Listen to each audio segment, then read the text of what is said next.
மீண்டும் ஒரு விஷயமாக உங்களை எல்லாரையும் வாழ்த்துகிறேன், வரவேற்கிறேன். கர்த்தர் நமக்கு தந்த இந்த ஒரு வாரத்தை கூட கர்த்தர் நமக்கு கூட்டி தந்திருக்கிறார். அதுக்காக நான் கர்த்தரை சொல்லியிருக்கேன். நிற்கலான்னு நினைக்கிறேன். கர்த்தருக்கு ஸ்தோத்திரம். கலந்துருவாங்க கர்த்தராமே. ஹல்லேலூயா. டாக்டரையா வந்து நல்ல பூஸ்ட் வாங்கி பலன் அடைகளுக்கு கிங்ஸ் வாங்கி கொடுக்குறாங்க. கர்த்தர் அவரை ஆசீர்வதிப்பாராக. ஆமென். ஹல்லேலூயா. தொடர்ந்து ஆவியான நமக்கு கிரியை செய்வாராக. இந்த நல்ல நாமம் மகிமைப்பட வேண்டும் என்று கர்த்தருக்குள் நான் விசுவாசிக்கிறேன், நம்புகிறேன். ஆமென். ஹல்லேலூயா. சத்தம் கேட்குதா? சத்தம் கேட்குதுல? கர்த்தருக்கு மகிமை உண்டாவதாக. போன வாரம் எத்தனாம் தேதி? 9ஆம் தேதி. என்ன பிரசங்கம் பண்ணீங்க?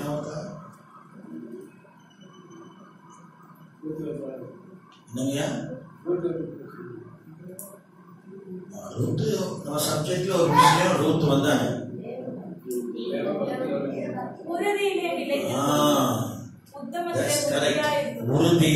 உறுதிங்கிற தலைப்புல நம்ம பேசணும். ஏன் அந்த உறுதிக்கு உதாரணம் தான் யோபு சொன்னோம். யோபு உத்தமத்திலே உறுதியா இருந்தார். கர்த்தரை ஆராதிக்கிற விஷயத்திலே உறுதியா இருந்தார். எத்தனை நண்பர்கள் அவரை பரிகசித்த போதும் அவர் தன் தேவ பக்தியிலே உறுதியா இருந்தார் என்று பார்த்தோம். அவருடைய மனைவி அவரை குறித்து தவறான கருத்துக்களை சொல்லும் போதும் அந்த காரியத்திலும் அவர் மிக உறுதியாக இருந்தார் என்று பார்த்தோம். அப்போ பக்தியிலே உறுதியா இருந்தாங்க, உத்தமத்திலே உறுதியா இருந்தாங்க, ஆராதனை செய்வதிலே உறுதியா இருந்தாங்க. அதுக்கப்புறம் ரூத் அம்மாவை பார்த்தோம். நகோமி ரூத் அவங்க எதுல உறுதியா இருந்தாங்க? ஃபாலோ பண்ணது. உம்மை விட மாட்டேன், உம்முடைய தெய்வம் என்னுடைய தெய்வம், உம்முடைய நாடு என்னுடைய நாடு, உம்முடைய வீடு என்னுடைய வீடு. பின்பற்றுவதிலே உறுதி. அவங்களுக்கு மன உறுதி இருந்தது. இந்த நகோமி அம்மாவே சொல்றாங்க, இவர் தன்னை பின்பற்றுகிற விஷயத்துல மிக மன உறுதியா இருக்கிறாங்க என்று தெரிஞ்ச உடனே அதுக்கப்புறம் நினைச்சவனும் ஒன்றும் பேசவில்லை. உடனே அழைத்துக் கொண்டு பெத்லகேமுக்கு வந்தார்கள். அவருடைய வாழ்க்கை ரொம்ப செழிப்பா இருந்தது. எப்பவும் ஆண்டவருக்காக உறுதியா இருக்கிறவங்களுடைய வாழ்க்கையில செழிப்பாகவே மாறும். சொல்லல இப்போ யோபுடைய வாழ்க்கை துன்பங்கள் கஷ்டங்கள் எல்லாம் இருந்தது. முடியும் போது எப்படி? ரெண்டத்தனையான ஆசீர்வாதம். யோபுடைய முன்னிலைமை காட்டிலும் முன்னிலைமையை கர்த்தர். இதுக்கு என்ன காரணம்? அவர் தேவ பக்தியிலே உறுதியா இருந்தார், உத்தமத்திலே உறுதியா இருந்தார், கர்த்தரை ஆராதிக்கிறது. கர்த்தர் கொடுத்தார், கர்த்தர் எடுத்தார், கர்த்தருடைய நாமத்துக்கே ஸ்தோத்திரம் என்று அவரை ஆராதித்தார். He worshiped him. அவரை ஆராதித்தார். ஆராதனை விஷயத்துல ரொம்ப முக்கியமா உறுதியா இருந்தீங்கன்னா கர்த்தர் அவருடைய விஷயத்துல உறுதியா இருப்பார். நம்ம தடைப்பட்ட காரியங்கள் எல்லாம் கர்த்தர் நமக்கு நிறைவேற்றி தருவார். யோபுடைய கடைசி அதிகாரம் ரொம்ப முக்கியமான அதிகாரம். அவருக்கு முன் இருந்ததை காட்டிலும் கர்த்தர் ஆசீர்வதித்து ரெண்டத்தனையாக கொடுத்தார். பிள்ளை செல்வங்கள் ரெண்டத்தனையாக, செல்வங்கள் ரெண்டத்தனையாக, ஐஸ்வர்யம் சம்பத்துகள் ரெண்டத்தனையாக, எல்லாம் ரெண்டத்தனையாக கிடைக்கும்படி கர்த்தர் உதவிச்சார். அதே போல ரூத் அம்மாவுடைய வாழ்க்கையில ரொம்ப உறுதியா இருந்தாங்க, ரொம்ப உறுதியா இருந்தாங்க. அதை போல விசுவாச உறுதி நமக்குலாம் இருக்குமான்னு சொல்ல முடியாது. அதுல ஏன் எழுதப்பட்டிருக்குன்னா நாமளும் அதை ஃபாலோ பண்ணி அதன் பின்னால உறுதியா இருக்கணும் அப்படின்றாங்க. ஆலயத்துக்கு வரும்போது தேவ பிள்ளைகள் இருக்கிற உறுதியை காட்டிலும் வெளி உலகத்தில் வாழும்போது ரொம்ப உறுதியா இருக்கணும். கர்த்தரை குறித்து எந்த இடத்திலும் வெட்கப்படக்கூடாது. கர்த்தரை குறித்து சொல்வதிலோ, நான் கர்த்தருடைய பிள்ளை என்று சொல்வதிலோ, நான் ஒரு ஆவிக்குரிய தேவ பிள்ளை என்று சொல்வதிலோ கொஞ்சம் கூட நாம இதை கொடுத்து வெட்கப்படவே கூடாது. ஆண்டவர் நம்மோடு நம்முடைய வாயின் வார்த்தைகள். அநேக தேவ பிள்ளைகள் பஸ்ல ஏந்து படிக்கட்டை பிடிச்சிட்டு வரும்போதும் ஏறும்போதும் எசப்பா என்று இன்னைக்கு காலையில ஒரு அம்மா இந்த 108 ஆண்களும் சொன்னோன்னு இந்த தோட்டத்தில் உள்ளவங்களாம் வந்து என்ன ஏதுன்னு ஓடி வந்து பார்த்து வந்துட்டாங்க. அதில் ஒரு அம்மா இன்னைக்கு காலையில் சொல்லும் போது, ஏசப்பா உதவி செய்தீங்களே. யாரு? எங்கப்பா? ஏசப்பா. அவங்களுக்கு எப்படி சொல்ல தெரியும் எனக்கு தெரியாது. அவங்களே சொல்றாங்க ஏசப்பா என்று சொல்லிட்டு போறாங்க. அப்போ நிறைய இடங்களிலே அவர்கள் இயேசுவின் நாமத்தை சொல்லுவதிலே கர்த்தருடைய பிள்ளைகள் நினைச்சுக்கூடாது, வெட்கப்படவே கூடாது. விழுந்தாலும் நாம் சோர்ந்து போவோம், விழுந்தால் நாம் மடிந்து போவதில்லை. நம்ம உறுதியா நின்றால் கர்த்தர் நம்மோடு கூட இருப்பார். ஏசாயா தீர்க்கதரிசி 28 அதிகாரத்திலே வாசிக்க வேண்டாம். உம்மை உறுதியாய் பற்றி கொண்ட மனதை உடையவன்.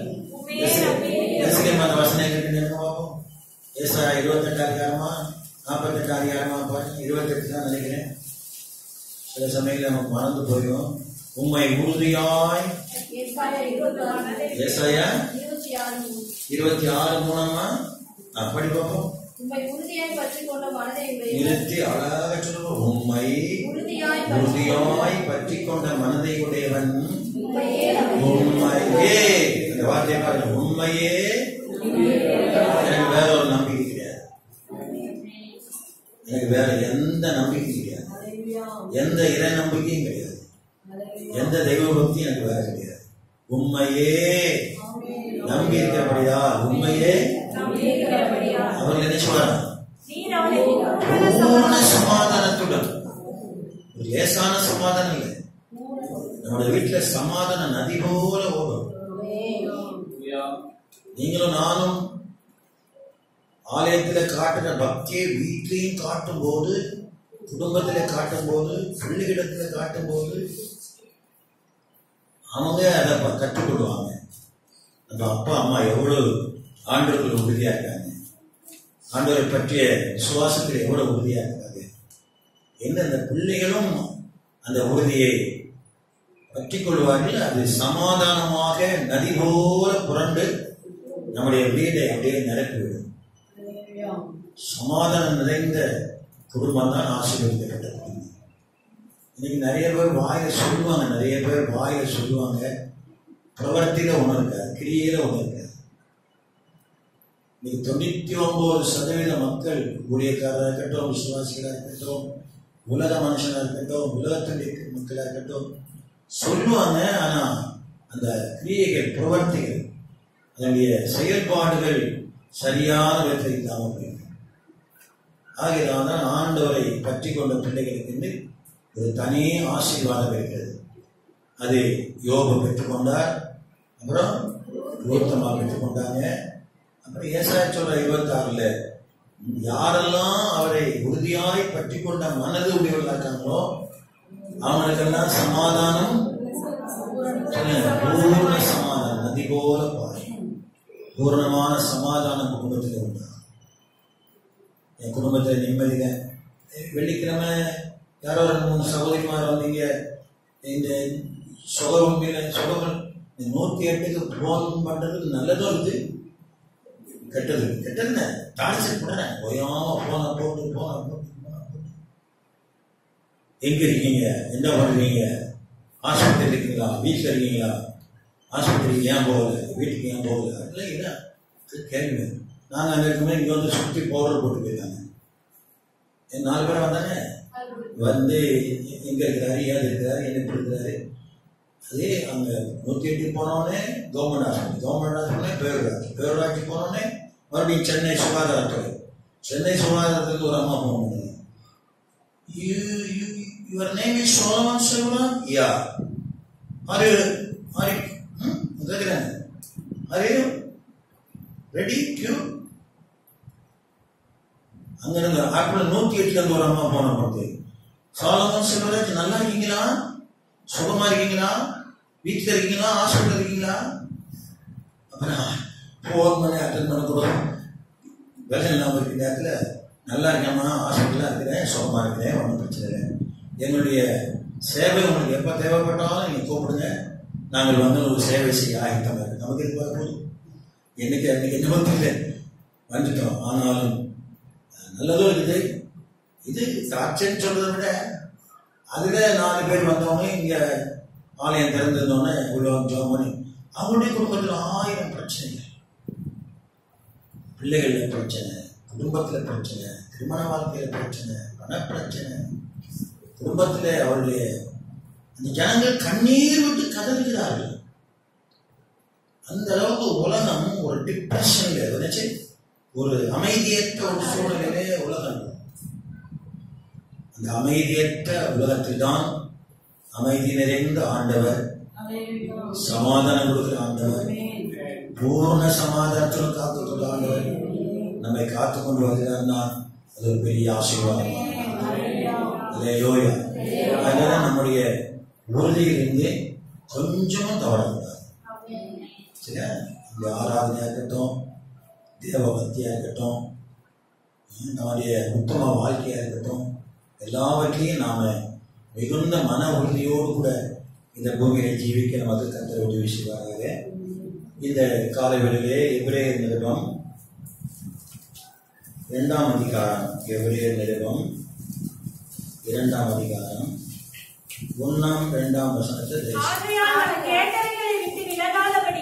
நல்லா நிறுத்தி நிதானமா அழகாவசனமா, ஆகையால் நாம் கேட்டவைகளை விட்டு விலகாதபடிக்கு அவைகளை மிகுந்த ஜாக்கிரதையாய் கவனிக்க வேண்டும்.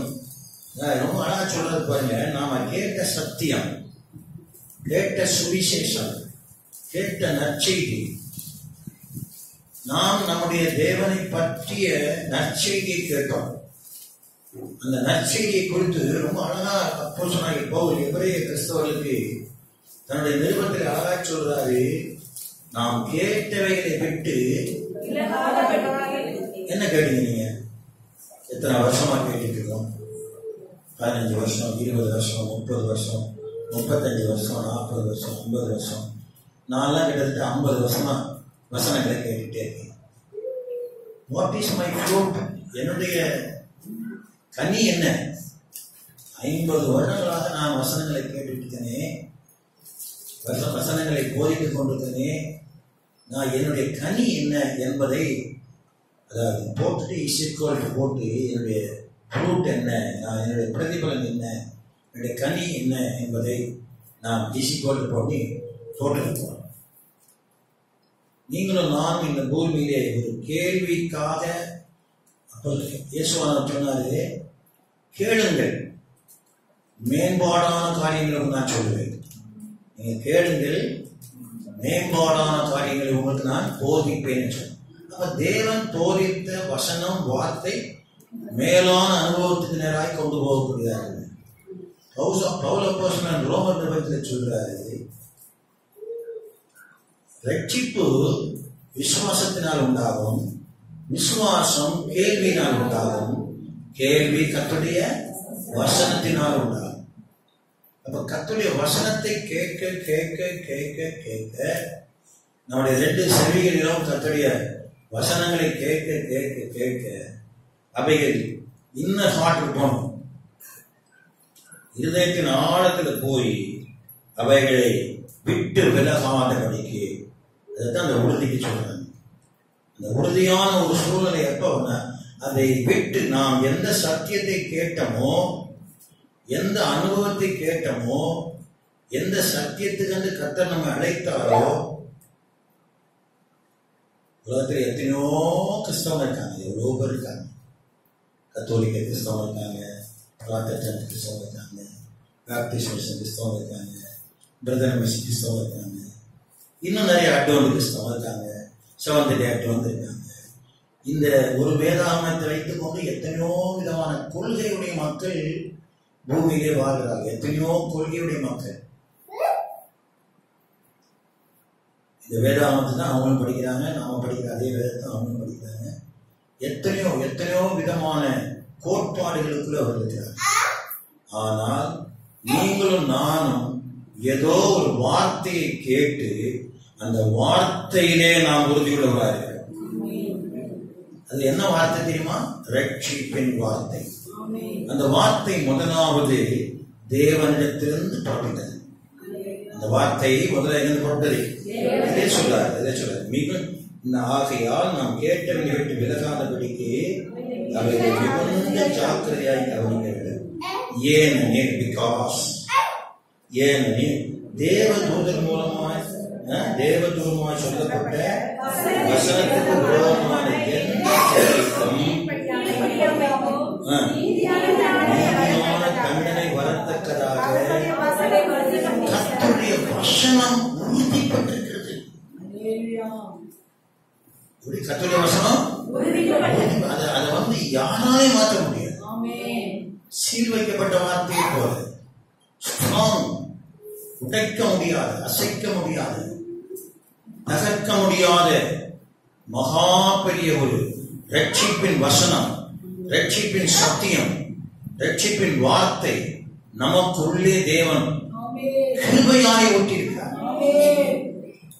இந்த அனுபவம் உலகத்துல வேற யாருக்கும் கிடைக்கல. இங்க இருக்கிற ஒரு 10, 50, 60 பேர் கிடைச்சு நீங்க பாக்கியவான், நாம் பாக்கியவான். வேற எல்லா கிறிஸ்தவரையும் நான் பாக்கியவான் சொல்ல மாட்டேன். எல்லா கிறிஸ்தவரையும் நான் பாக்கியவான் சொல்ல மாட்டேன். இங்க போடலாம், கை கட்டலாம், குப்பாயம் போடலாம், காவி போடலாம், தாடி வளர்க்கலாம். நான் கூட ஒரு வாரம் தாடி வந்துச்சேன். உடனே சேவ் பண்ணும்போது போதற மாட்டேன். இதுல மட்டும் கொஞ்சம் வச்சுட்டு இதுலயும் மியூசிக் வச்சுட்டு போதற மாட்டேன். கேட்டேன், எப்படி இந்த பியர் நல்லா இருக்காங்க. அதை ரசிக்கிறவங்களுக்கு நல்லா இருக்கும், ஆனா எனக்கு நல்லா இல்லை. எப்படி உங்களுக்கு புரிஞ்சுக்கல? அதை ரசிக்கிறவங்களுக்கு நல்லா இருக்கும், ஆனா எனக்கு என்ன செய்ய உடனே டக்குன்னு கம்ப்ளீட்டா அந்த குறுந்தாடி விஷயத்தெல்லாம் எடுத்து ஃபுல் ஷேவ், கிளீன் ஷேவ் பண்ணுறோம். எதனால அந்த உதாரணம் சொல்ல தெரியுமா? எல்லாம் இருக்கலாம், பியர் இருக்கலாம், அங்கி இருக்கலாம், காவி இருக்கலாம், கை கட்டிருக்கலாம். அந்த ரட்சிப்பின் வார்த்தை நம்மை காட்டிலும், என்னை காட்டிலும், உங்களை காட்டிலும், ரட்சிக்கப்பட்டவங்களை காட்டிலும் ரட்சிக்கப்படாத மக்கள் ரொம்ப அழகா பிரசனம் பண்றாங்க. ரொம்ப அழகா, ரொம்ப நேர்த்தியா, ரொம்ப சுவை மிக்க, கோர்வையாக அழகா பேசுற எத்தனையோ பேரை இப்போ பார்க்கிறோம். ஆனால் பேசலாம், பேசுவதற்கும் அந்த வார்த்தையை மக்கள் எந்த அளவு கடைபிடிக்கிறார்கள், அவர்கள் பேசுகிற அவர்கள் எந்த அளவுக்கு அந்த வார்த்தைகளை கடைபிடிக்கிறார்கள் என்பதைத்தான் தராசை சொல்லி பார்க்கணும். அதாவது நீதிமன்றங்கள்ல பின்னாடி, நீதிபதிக்கு பின்னாடி ஒரு தேவதை இருப்பாங்க. அவங்க கண்ணை கட்டிருப்பாங்க, கையில வச்சுப்பாங்க. அது ஏன் அந்த கண்ணை கட்டி தராசு வச்சுட்டாங்க? யாருக்காவது தெரியுமா? என்னமா? ஏழை, பணக்காரன், அவன் இவன், தெரிஞ்சவன், வந்தவன், எம்எல்ஏ, எம்பி, மினிஸ்டர் பார்க்க. ஆனா இன்னைக்கு அவங்களை கட்ட விட்டுட்டாங்கன்னு என்ன தெரியல.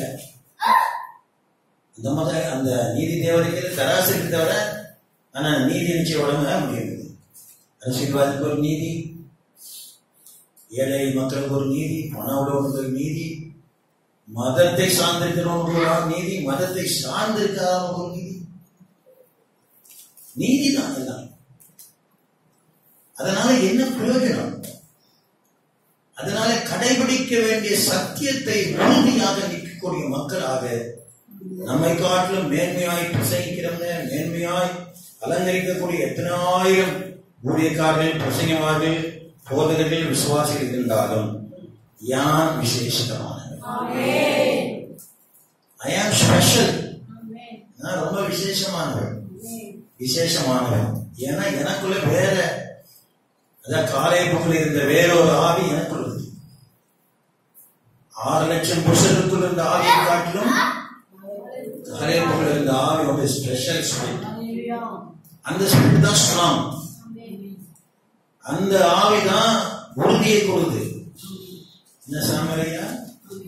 ஆண்டவரை பற்றி கொண்ட விசுவாசத்திலே எல்லா இடத்திலும் அந்த நான் உறுதியை காட்ட வேண்டும் தான் சொல்றாரு. நீதியான தண்டனை வரத்தக்கதாக அவர்களுடைய வசனம், கர்த்தருடைய வசனம், அதை யாராலே உடைக்கவோ தகர்க்கவோ அதை மாற்றவோ முடியாது. அது உறுதியாக்கப்பட்ட கர்த்தருடைய வசனம். அந்த வசனத்தை குறித்து அடுத்த வசனம் சொல்லி, முதலாவது அந்த வசனம் கர்த்தர் மூலமாய் அறிவிக்கப்பட்டது. முதலாவது அந்த வசனம் யார் மூலமாக? தேவதூதர் மூலமாக அறிவிக்கப்பட்டது. அந்த தேவதூதர் அறிவிக்கப்பட்ட அந்த வார்த்தையானது, விசுவாசமானது நியாயத்திற்கு நேராக, நீதியான தண்டனைக்கு நேராக வரும் என்கிற உறுதிப்பாட்டை அங்க நிலைநிறுத்துகிறார்.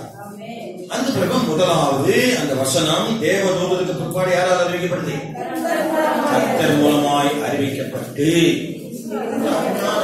இந்த வசனம் வந்து சும்மா சாதாரண பிரிண்டிங் மிஷின்ல வந்தது இல்லை. பிரிண்டிங் மிஷின்ல வந்ததுதான். ஆனா எங்கிருந்து வந்தது? கர்த்தரிடத்திலிருந்து வந்தது. அதான் அப்போஸ்தலனாகிய பவுல் சொல்றார், நான் கர்த்தரிடத்தில் பெற்றுக் கொண்டதை உங்களிடத்தில் ஒப்புவிக்கிறேன். இந்த சூரியனை குறித்தும் சந்திரனை குறித்தும் சொல்லுவாங்க. பகலெல்லாம் சூரியன் பிரகாசிக்குதான், சந்திரன் இரவெல்லாம் சந்திரன் பிரகாசி. இந்த சந்திரன் பிரகாசிக்கிறதுக்கு ஒளி எங்கிருந்து வாங்குதான்? சூரியன் இருந்து வாங்குதான். அப்ப பகல் முழுவதும் பிரகாசிக்கிற சூரியன் வந்து வருகிற அந்த பவர் முழுவதையும் இரவிலே நான் ஜொலிப்பதற்காக அந்த சூரியன் பெற்றுக்கொண்ட அந்த ஒளியை நான் மக்களுக்கு இரவில் அனுப்பிக்கிறேன். அதனால இயேசு சொன்னார், நான் பகலிலே சொன்னதை நீ இரவிலே சொல்லுங்க. இயேசுவானதான் பகலவன். இயேசுவை தவிர வேற ஒரு பகலவன் உலகத்தில் கிடையாது. அவர்தான் ரைசிங் சன், அவர்தான் உதய சூரியன். யார் உதய சூரியன்? நம்முடைய ஆண்டவராக இயேசு கிறிஸ்து தான் உதய சூரியன். ஆமே. நீங்க தடவை ஓட்டு போட்டுருப்பீங்க. நிறைய பேரு புதுசா ஓட்டு போட்ட பிள்ளைகளா இருப்பாங்க.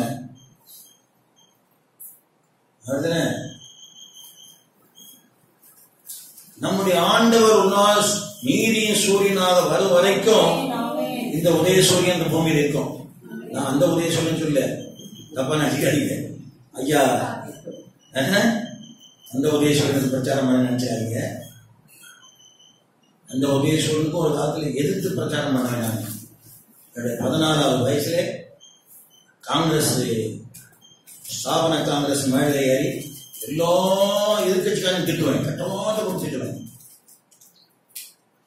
பெரிய மனுஷன் சின்ன மனுஷன் கிடையாது, அவனே இவனே அவங்களாம் திட்டி மேடையில் ஏறி. அப்ப சின்ன பையனா இருப்பேன், சின்ன பையன் பேசுனா எவனும் ஒன்றும் சொல்ல மாட்டான், அதுக்குன்னே கூட்டிட்டு போவாங்க. அப்போ ஒரு மேடையில் போயிட்டு கூப்பிட்டு போனா ஒரு கோழி சோடா கொடுப்பாங்க. சாயங்காலம் பேசி முடிச்சுன்னா ஒரு கோழி சோடா 3 ரூபா கையில கொடுப்பாங்க. அந்த 3 ரூபாய் வச்சுட்டு எட்மோர்ல இருந்து புறம்பட்டிக்கு தான் வரணும். அதுதான் மேடை பிரச்சாரர் கூலி. 3 ரூபா கூலி ஒரு கோழி சோடா. அதுக்காக திட்டுவோம். இஷ்டம் போல எதிர்கட்சிக்காரன் கொண்டு. அதல்ல நம்முடைய நமக்கு ஸ்ட்ராங் அதல்ல. முதலாவது இந்த வார்த்தை, இந்த ரட்சிப்பு, இந்த மகிமையான சுவிசேஷத்தின் வெளிச்சம், இந்த மகிமையான ரட்சிப்பின் வழி கர்த்தர் மூலமாய் அறிவிக்கப்பட்டு அந்த சூரியன் பிரகாசிக்கிற அந்த சந்திரனை போல கர்த்தரிடத்திலிருந்து பெற்றுக்கொண்டவங்க யாரு? அப்போஸ்தலர்கள். கர்த்தர் பாருங்க, பின்பு அவரிடத்தில் கேட்டவர்களாலே நமக்கு உறுதியாக்கப்பட்டிருக்கிறது. அவர்கள் சொல்லுங்களேன். அந்த வார்த்தை தேவதூதர்களால் உறுதிப்படுத்தப்பட்டது, கர்த்தர் மூலமாய் அறிவிக்கப்பட்டு பின்பு அவரிடத்தில் கேட்ட அப்போஸ்தலர்கள் சீஷர் மூலமாக நமக்கு உறுதியாக்கப்பட்டிருக்கிறது. இது போல ஒரு சத்தியம், இது போல ஒரு வசனம், இது போல ஒரு வேத வாக்கியம், இது போல ஒரு புராணம், இது போல ஒரு சரித்திர சம்பவமான விஷயங்கள் உலகத்தில் வேற எங்கேயும் பார்க்க முடியாது, எங்கேயும் கிடையாது. ஆமென். அல்லேலூயா. நமக்கு உறுதியாக்கப்படுது. இப்போ உங்களுடைய இதயத்துக்குள்ள இருக்கிற வசனம் சாதாரண வசனம் அல்ல, முத்திரிக்கப்பட்ட உறுதியாக்கப்பட்ட தேவனுடைய வார்த்தையாக உறுதியாக்கப்பட்டதும், அப்புறம் அடையாளங்களினாலும் அற்புதங்களினாலும் அடையாளங்களினாலும் அற்புதங்களினாலும் பலவிதமான பலத்த செய்கை கர்த்தர். அதுதான் நம்ம வாழ்க்கையில இந்த வார்த்தை செய்தார். தம்பி இது பலத்த செய்கை.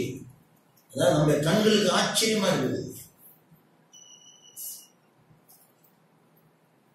மரணம் வந்திருந்தா செவ்வாய்க்கிழமை நமக்கு பால் ஊற்றி சுண்ணாம்பு தெரிஞ்சுக்குவாங்க. அந்த அளவுக்கு ஒரு கிட்ட நெருங்கின மாதிரி. என்ன வந்தோடனே மூச்சு கண்ணா பார்க்குறாங்க, மூக்கு கைச்சு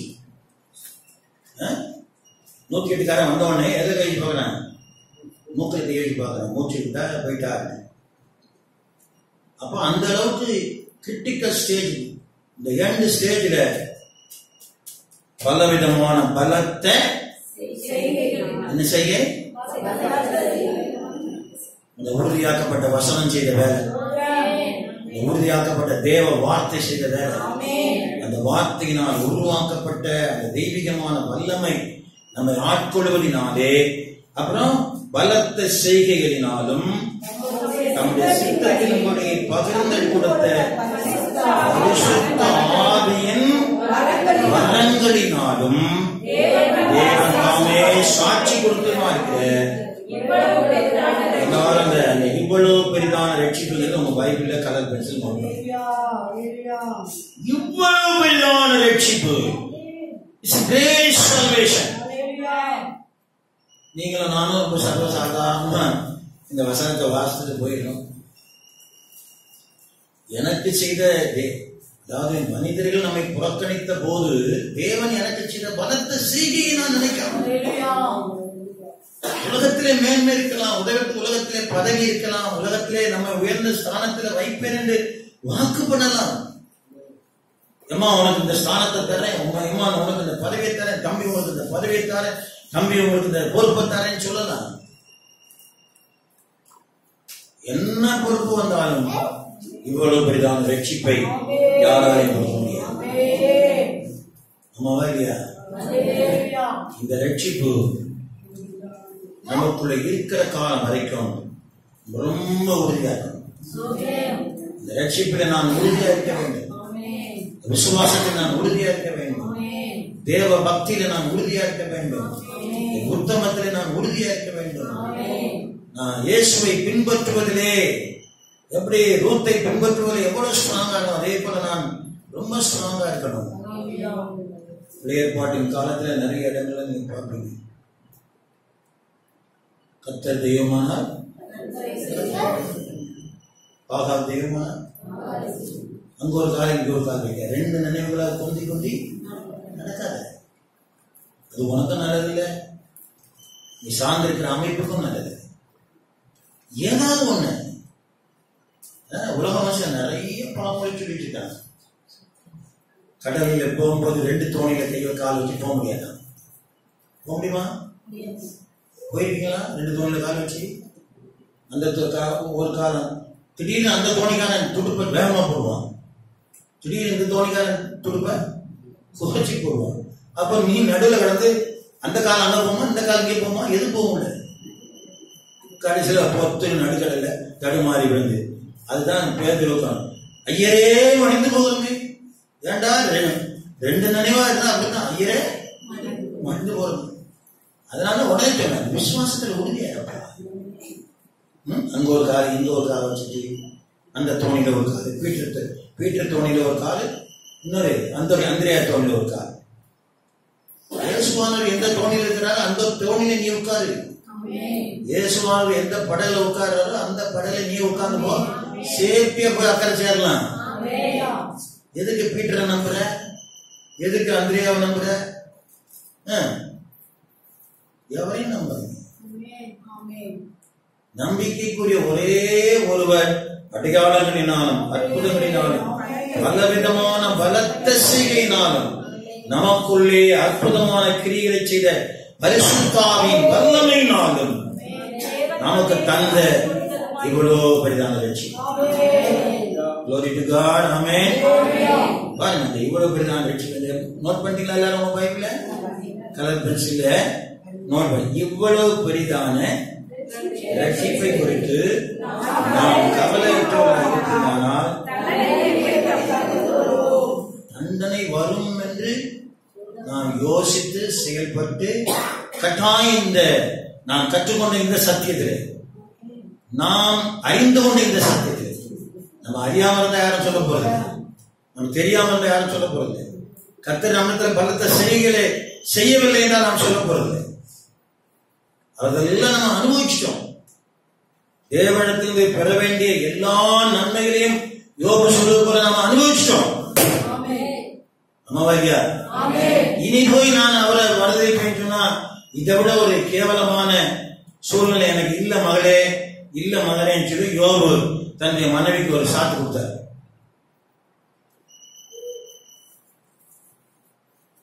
மிக ஸ்ட்ராங்கான உறுதியான கர்த்தருடைய வசனம் இருக்குது. ஆகையினாலே பாருங்க, 3ஆம் அதிகாரத்துக்கு வாங்க. 3ஆம் அதிகாரம் 6ஆம் வசனத்துக்கு வாங்க. கிறிஸ்துவோ அவருடைய வீட்டிற்கு மேற்பட்டவரான குமாரனாக உண்மையுள்ளவராயிருக்கிறார். இந்த வசனத்தையும் உங்க பைபிள்ல நீங்க அண்டர்லைன் பண்ணிருக்கீங்க. நம்பிக்கையினாலே உண்டாகும் தைரியத்தையும், இப்ப நம்ம வாழ்வதெல்லாம் ஃபெய்த்ல தான், நம்பிக்கை. நம்ம எதையும் கண்டு நடக்கிறோம் இல்ல, எதையும் கண்டு இந்த கண் முன்ன தேவன் காண வைக்கிறாரு. இப்ப எனக்கு நடந்த இந்த அனுபவத்தெல்லாம் இந்த தம்பி டாக்டர் பார்த்தாரு, அவர் பார்த்தாரு, நீங்க பாத்தீங்க, எல்லாம் நிறைய பேர் பாத்தீங்க. என்ன சூழ்நிலை வந்துச்சு, எப்படி இருந்துச்சு உங்களுக்கு கண்ணார பாத்தீங்க. இன்னைக்கு ஞாயிற்றுக்கிழமை கண்ணார பாக்குறீங்க. என்னது? தேவனுடைய நம்பிக்கையை. செவ்வாய்க்கிழமையும் பாத்தீங்க, இன்னைக்கு ஞாயிற்றுக்கிழமையும் பாக்குறோம். அப்ப கூட என்ன நினைக்குது? கூட என்ன இருக்குது? கர்த்தருடைய வெளியேறப்பட்ட விசுவாசத்தினால் ரட்சிப்பின் நம்பிக்கை. இந்த ரட்சிப்பின் நம்பிக்கை நம்ம உயிர்ப்பிக்கிறது. இந்த ரட்சிப்பின் நம்பிக்கையில நாம் ஸ்ட்ராங்கா இருப்போமானால் எப்பேற்பட்ட போராட்டங்கள் வந்தாலும், போராட்டம் வரும். அதாவது உலகத்தை சொல்லுவோம், சரீரம் இருக்கிற வரைக்கும் வேதனைகள் உண்டு. ஏன்னா என்னைக்கு நம்ம சரீரத்தை விட்டு அங்க போறோமோ அன்னைக்கு தான் வேதனை இல்லாத ஒரு சுகமான வாழ்க்கைக்கு போகும். சரீரம் உலகத்துல இருக்கிற வரைக்கும் நமக்கு சரீரத்துல எல்லா வேதனையும் உண்டு. ஏண்டா எனக்கு வருது, ஏண்டா எனக்கு வருது, ஏண்டா எனக்கு சோதனை, அது புலம்பத்தான் செய்வோம். அது மனுஷன் விலகிடும், புலம்போம். ஆனால் எனக்குள்ள ஒரு பெரிய நம்பிக்கை என் இதயத்துக்குள்ள கர்த்தர் வைத்திருக்கிறார். அந்த நம்பிக்கை குலைக்க எந்த சக்தியால முடியும்? ஹலோ, இந்த நம்பிக்கை குலைக்க எந்த சக்தியால முடியும்? பணங்கிற சக்தியால முடியாது, சொந்தங்கிற சக்தியால முடியாது, மதம்ங்கிற சக்தியால முடியாது. என்னோட நம்பிக்கை குலைக்க எவராலே முடியும்? அல்லேலூயா. கிறிஸ்துவோ அவருடைய வீட்டுக்கு மேற்பட்டவராய் குமாரனாக உண்மையுள்ளவராய் இருக்கிறார். நம்பிக்கையினாலே உண்டாகும் தைரியத்தையும்